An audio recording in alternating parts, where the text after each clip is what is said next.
Raw truth, bold talks, real perspectives.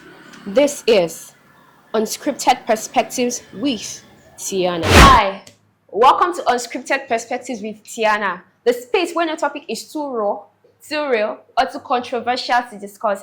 And yeah, we keep it bold, honest, and unfiltered. And I am your host, Tiana. And today we'll be discussing a very interesting topic that has caused a lot of controversy, caused issues even amongst our young people. And the topic is, should your spiritual mentor choose your life partner for you? Especially someone you're not attracted to, you don't feel connection with, or someone that you don't even feel peace from within with. Or should you wait to hear from God yourself? And joining me to divulge this topic, to discuss this topic at length, is an outspoken speaker, someone with wisdom. Please join me as we make welcome Mr. Kessington Amuru. Thank you for that introduction. Nice to be here. Thank you very much, sir. Okay.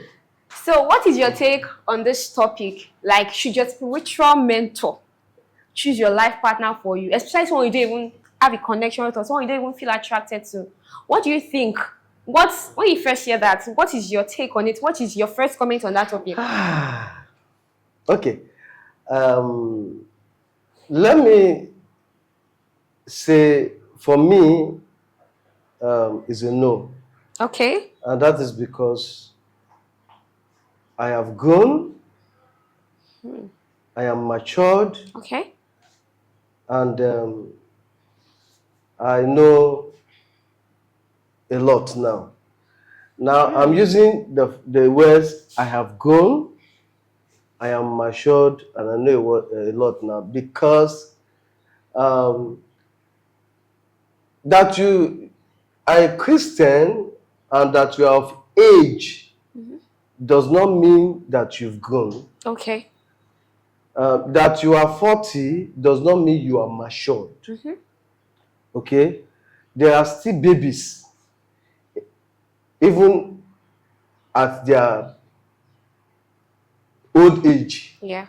And so there are men at 17 and there are boys at 70. It depends on what you carry upstairs and your courage, your charisma that tells. Okay? Now, for the question, I will say no. Why? And I'm saying no because when your spiritual father or godfather or even your parent, you are only seeing it from the level of spiritual father. But I'm seeing it from the level of both spiritual father, both your parent, both your guardian, your boss in the office, whoever that person may be, as superior to you, shouldn't choose a partner for you. Interesting. Now, we see it these days.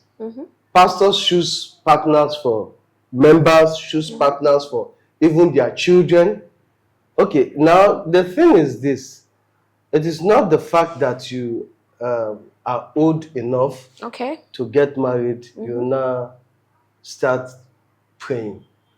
Okay? Now, one of the reasons why so-called fathers in the Lord choose partners for their spiritual sons and daughters and mentees and the like is because they see them as not capable to hear from God. They are the only ones who can actually hear from God. Which is not true. So now the question is, even as youth, as you are in the church, the question is, do you even hear from God? This is why so many spiritual fathers manipulate their spiritual sons, because I see it as manipulation. Okay. Because at the end of the day, it doesn't work well. In some cases, let's just say in some cases, yes. Okay. So, would you say is a form of disobedience to God or control by man? Because it's just like saying your spiritual mentor is telling you something and you are going against him. It's actually, people might see it as a form of disobedience to God. So what do you think about that, sir? Okay, let me narrow your question to Okay. what one of the spiritual fathers of faith said recently. Okay. That was the person of Pastor W.F. Kumuyi. Okay. He boldly criticized the committees in charge of marriage counseling.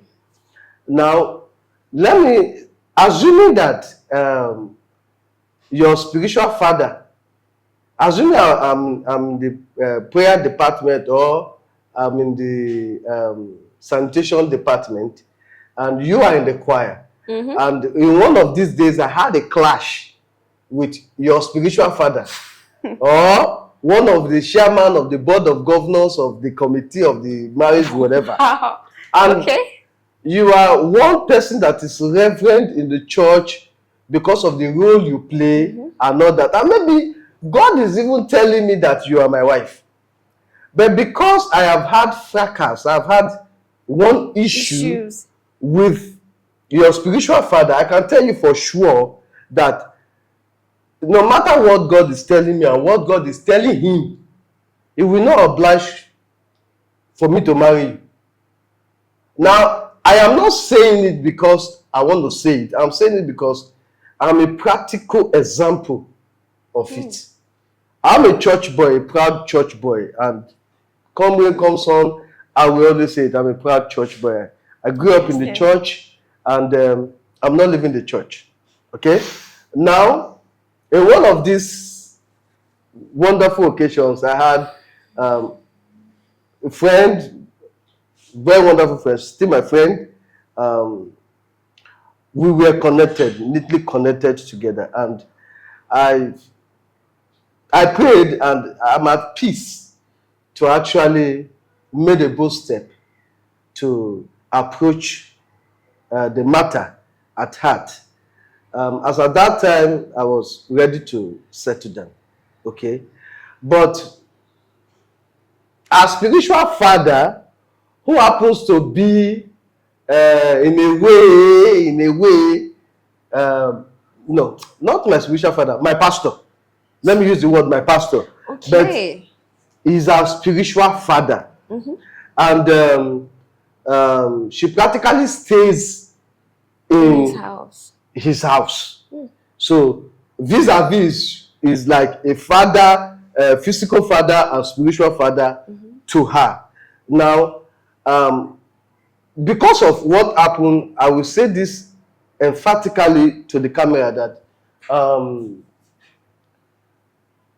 I don't believe, and it shouldn't happen, because church have this notion that before you talk to a lady, you should come and talk to pastor or talk to committee of the church.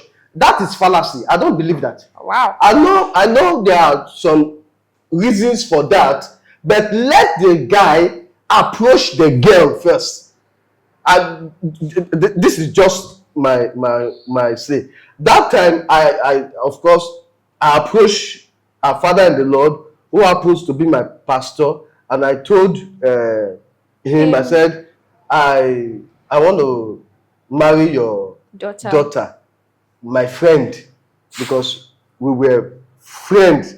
Among all my female friends, she's still my best friend, because sometimes when we talk like old days, you know. And for 1 full year, this man said he's going to pray and get back to me.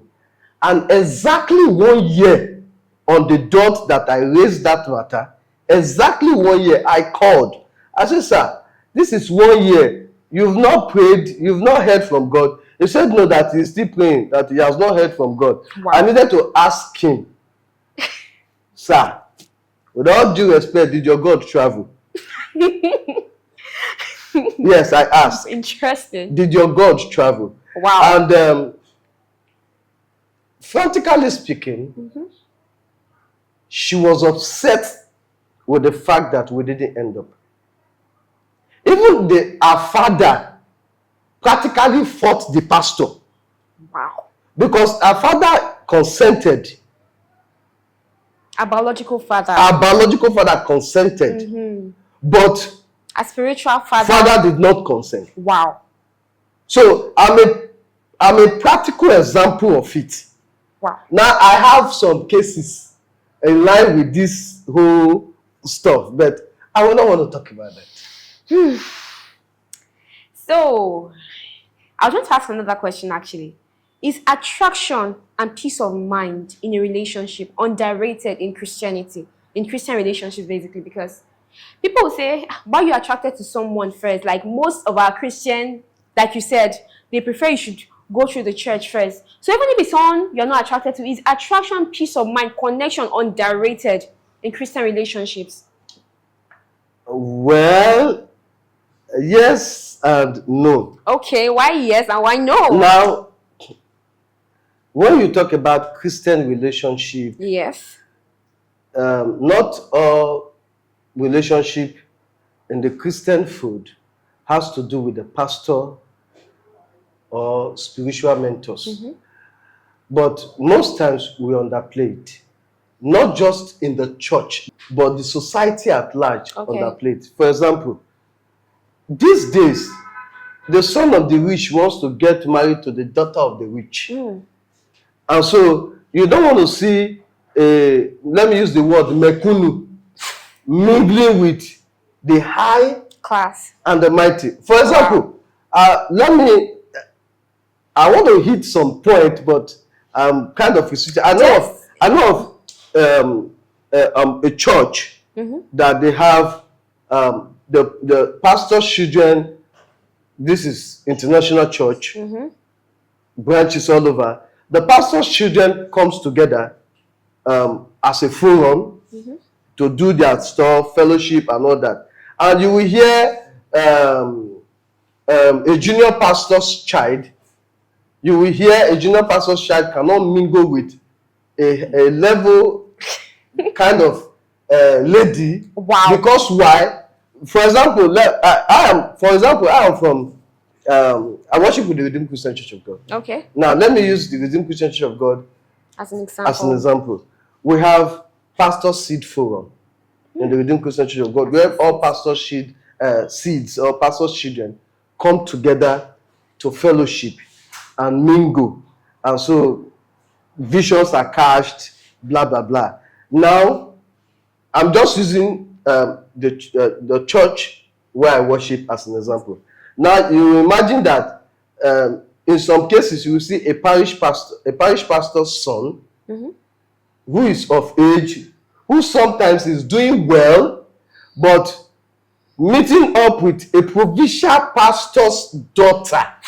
And sometimes the provincial pastor's daughter is not even doing well. Wow. Financially. But because of the status and status quos of the two parents, you will see the lady say, sorry, who's your father? Who is your father? Where do you worship? And you hear the guy say, well, I'm House on the Rock Parish. House on the Rock Parish. Where is that? And you see the look, the demeaning look from the lady to the guy. You know? And I'm just using the Redeemed Christian Church of God as an example. But in this case, it is a church that I know very well. And I was privileged to go there to make a speech. And I condemned this act because it is happening not just within the Christian fold, but even amongst us in the society. The rich are not, the parents of the rich don't want the children of the rich to mingle with the poor with genuine reasons. But you play down on peace, attraction, love, and you want to entangle your child with someone who is high, but sometimes with bad characters. In fact, thank you so much, sir, for that topic. So I'd like to ask another question. basically, where do you draw the line between mentorship and idolatry of spiritual leaders? Wow, beautiful. Now, in I will recommend this book by Juwon Owolabi, Okay. 7 Seasons in Marriage. If you can Google Juwon Owolabi, and you can ask about 7 Seasons in Marriage. Okay. Very wonderful book. In that book, I happened to review the book, and during the launch of that book, I said something. I said, I even pointed to the pastor who wrote the book. I said, please, don't ever, and I said that in every men and women that were praying, I said, don't ever choose a partner for your child, or your member, or your mentee, or anyone under you. The reason is this: once you are choosing a partner for somebody, the person is not getting married to that person, he's getting married to you. That is just the truth. You become an idol that they worship even in the marriage. If a man is not bold enough, not courageous enough to meet a lady and say, hi, how are you? And he wants to meet a pastor to come and do the hi, how are you? That is madness. Wow. Yes. Madness across all board, whether be church, whether be parental, because parents do it too. Uncles and aunties and what do you call it, counselors, and they do it. But it is wrong, because once the person is getting married, or the person wants to get married, and the person sees this person you are programmed into his conscious and subconscious, you become an idol that they worship, and every little thing they want to come to you. Like in my case, the father does not have a say over our own daughter because the pastor is an idol. True. So it is wrong in all forms to choose a partner for somebody. Number one, it means that the person cannot seek God for himself. And so you are the mediator that will seek God for the person. That is wrong, because you should teach people on how to find God themselves. Not you playing God in the lives of people, or your mentees, or people under you. It's absolutely wrong. Wow. Such a lightning response to such a question. So I have another question. Some people say attraction fades, but obedience to God lasts. Do you agree or disagree? Yes Okay. and no. Wow. 2 answers. Why? Yes. Now, obedience to God lasts. Yeah. Obedient in what essence? Let me ask. Obedience in this aspect, because you feel like it's God that is telling you Good. That's through why I your said spiritual no. mentor. That's why I said no. Okay. Because if you are saying obedience, that is not obedience to God. That is obedience to a man who you think is superior and should have a wise counsel. You get what I'm saying? Yeah. Now, attraction fades. That's the truth. Yeah. Now, that's why I will recommend again 7 Seasons in Marriage. In one of the seasons, the author said, Juwon Owolabi said, he said, a time comes that the love you feel for your partner fades away. And that's the truth. In those 7 seasons, one of the seasons is that your love will fade away. And that is where you now want to find yourself. You now begin to say, okay, is this your hair? Is this the hair that I saw when I was getting married to you? Is this how you look? And you start seeing Finding things faults you did not see at the beginning, and you start to withdraw. Okay, now what brings you back or what brings you together is the friendship, the attraction, the connection, and those things that you did while you were singles and while you were befriending yourself. Let me use the word befriending. It is, let me say this, it is how many marriages last if they are not friends? You must marry your friend. Marry your friend. In this case, now, even if you meet a lady and you court for maybe 6 months, without 6 months, you can actually befriend her. How do you befriend? Number one, internet has made it so easy to befriend somebody. Yeah. WhatsApp call, constant messaging, romantic messages, spiritual messages, your constant talking. Go to movies, go and see movies, go to beach, go to resort, do all those things, create great memories. Now, if you create great memories, when the attraction starts fading, those memories will bring you back. Okay? Yeah. Those memories will bring you back. Now, while creating memories, set goals for the marriage. Okay, no matter what happens, when you are angry, I will keep quiet. These are some of the goals that couples should set. No matter what happens, every 3 months, every 6 months, we can go out of the house, go on personal honeymoon like that.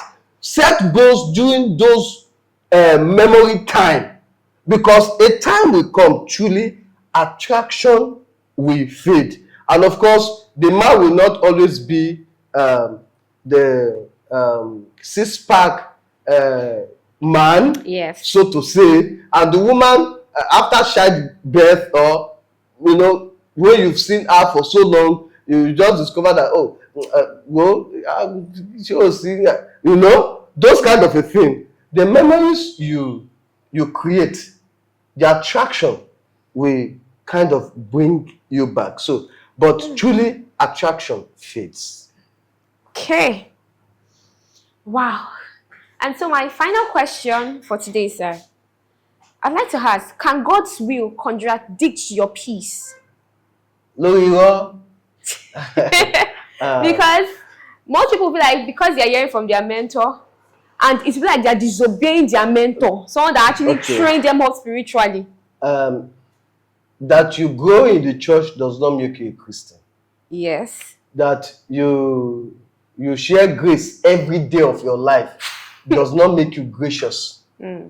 Okay? That you stay with a pastor does not make you born again. Yes. So now, even some pastors that they carry the Holy Bible does not make them true man of God. So let's get that straight. Having said that,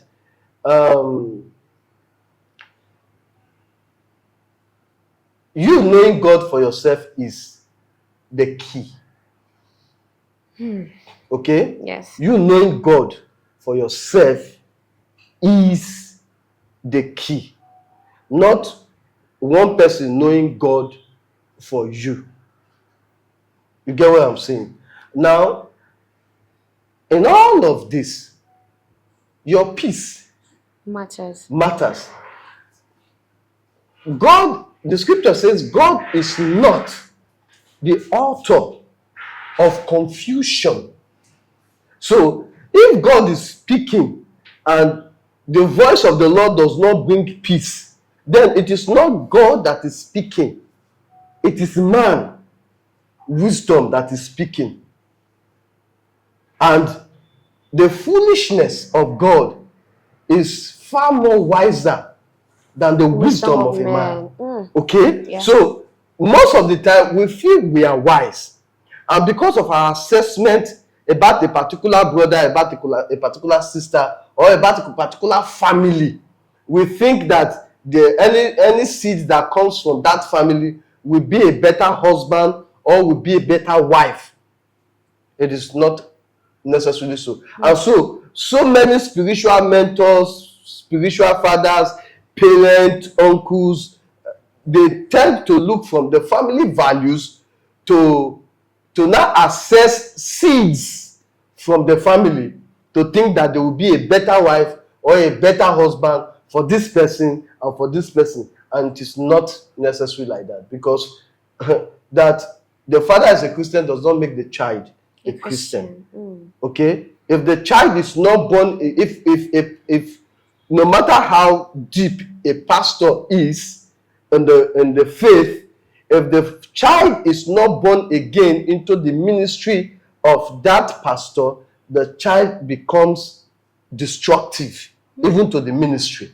Yes. Okay, and so you see so many. The scripture talks about the sons of Eli. Eli was a reputable man, a good man, but the children are not born again into the father's ministry. Yes. And so they become terrorists, liars, thieves, name it. They become robbers, even in the house of God. So your assessment about a family does not necessitate that the seeds from that family will be a better wife or better husband or better spouse in the future.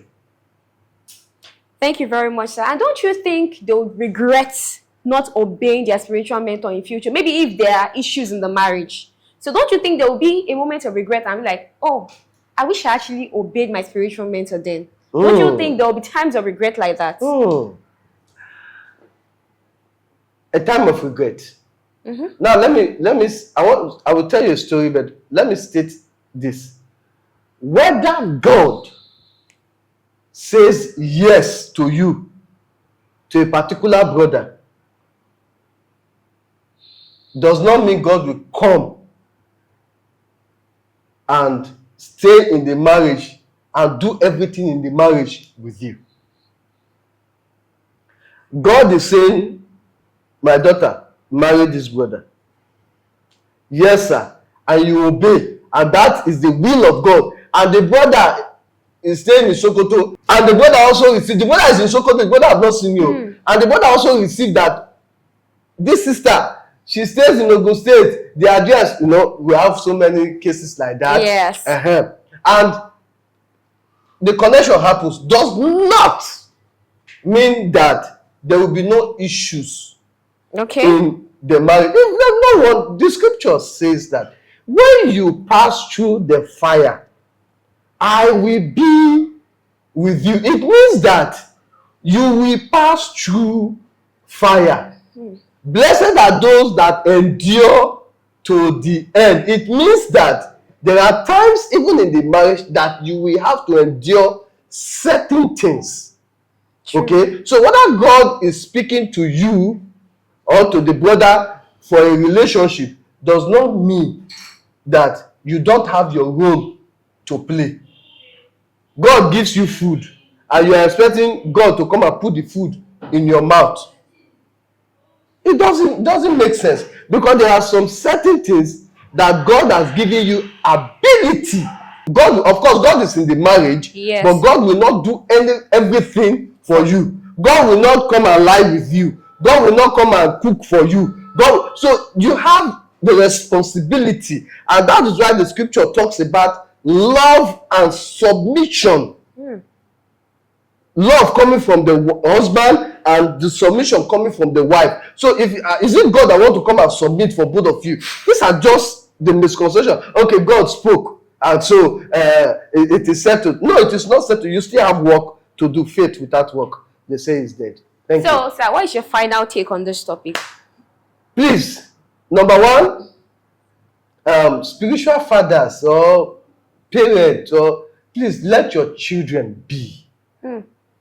What you need to do is teach them the ways of the Lord and let them choose partners for themselves. Don't become an idol in their marriage. Marriage is the coming together of two different individuals. So when you are choosing, you become a third party in that marriage. And this is wrong. Thank you very much. Thank you so much, sir, for this. I can't even begin to say what I've learned just being on this show, for you to be on the show today. So thank you so much, sir. I really appreciate your comment. And guys, it still remains Unscripted Perspectives with Tiana. You don't want to miss another interesting and engaging episode. And hi, I'm still your host, Tiana. Signing out for now. Thank you very much. Thank you. Bye. Unscripted Perspectives with Tiana.